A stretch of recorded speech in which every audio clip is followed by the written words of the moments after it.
प्राचीन समय में विद्यार्थी गुरुकुल में रहकर ही पढ़ा करते थे। बच्चे को शिक्षा ग्रहण करने के लिए गुरुकुल में भेजा जाता था। बच्चे गुरुकुल में गुरु के सानिध्य में आश्रम की देखभाल किया करते थे और अध्ययन भी किया करते थे। वृद्धराज को भी सभी की तरह गुरुकुल भेज दिया गया। वहां आश्रम में अपने साथियों के साथ घुलने मिलने लगा, लेकिन वह पढ़ने में बहुत ही कमजोर था। गुरुजी की कोई भी बात उसके बहुत कम समझ में आती थी।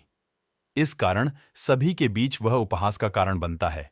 उसके सारे साथी अगली कक्षा में चले गए, लेकिन वो आगे नहीं बढ़ पाया। गुरुजी जी ने भी आखिर हार मानकर उसे बोला, बेटा वृद्धराज, मैंने सारे प्रयास करके देख लिए हैं। अब यही उचित होगा कि तुम यहां अपना समय बर्बाद मत करो। अपने घर चले जाओ और घर वालों की काम में मदद करो। वृद्धराज ने भी सोचा कि शायद विद्या मेरी किस्मत में नहीं है, और भारी मन से गुरुकुल से घर के लिए निकल गया। दोपहर का समय था। रास्ते में उसे प्यास लगने लगी। इधर उधर देखने पर उसने पाया कि थोड़ी दूर पर ही कुछ महिलाएं कुएं से पानी भर रही थीं। वह कुएं के पास गया।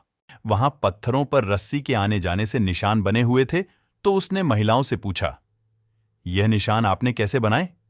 तो एक महिला ने जवाब दिया, बेटे, यह निशान हमने नहीं बनाए।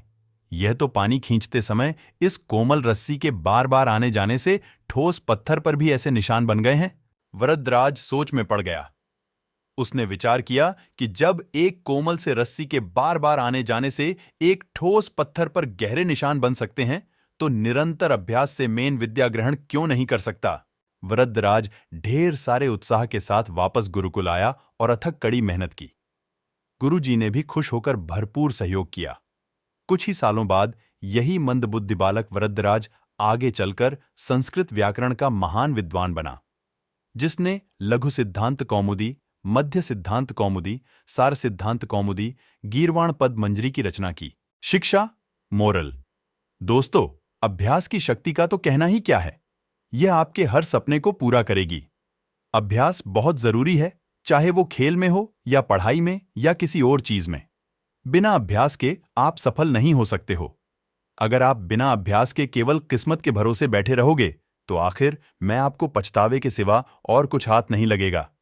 इसलिए अभ्यास कर।